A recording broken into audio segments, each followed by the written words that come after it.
You know, the different types of energy vampires that you might encounter in the world are, one, the Sob Sister. She's the one I call the Sob Sister, and she's somebody who complains on and on and on without solutions. And you'll be sitting there, you know, very compassionate and listening. 2 hours later, you're exhausted and she feels better, or he feels better.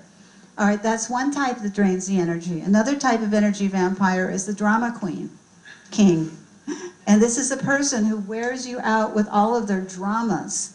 And this is the easiest type to deal with, actually. You listen to all this.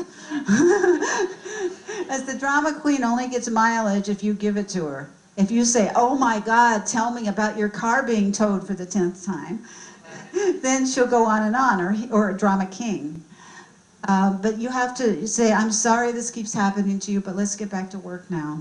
And then the drama queen will go on to another victim. When you stay centered and calm with a drama queen, they don't want anything from you. They go on to somebody else. All right, then there's the constant talker.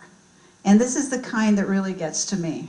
This is somebody you meet at a party and they corner you and they begin talking and talking and talking and you can't get a word in edgewise. And you take one step backward and they take one step forward.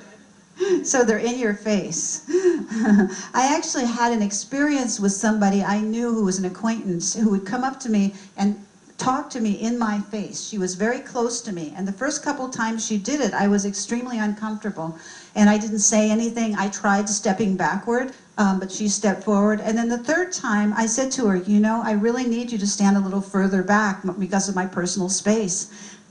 And to be able to speak up about these things, and she happened to be a very good person to say it to. She goes, oh, I know, but I like to talk very close to people, and my personal space is different than others. And I said, well, thank you. You know, I'd appreciate it if you stood back a little bit.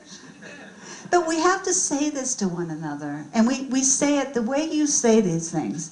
You say it in a very sensitive tone, matter of fact. You don't say, would you please get out of my space?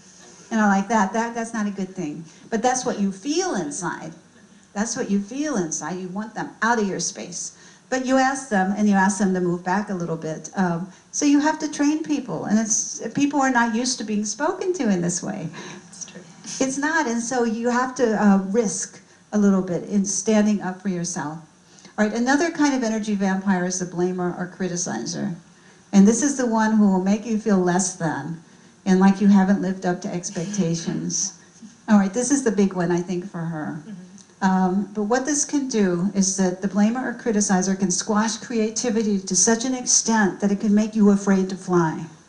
It can make you afraid to become as huge as you are destined to be because you have these voices inside of your head.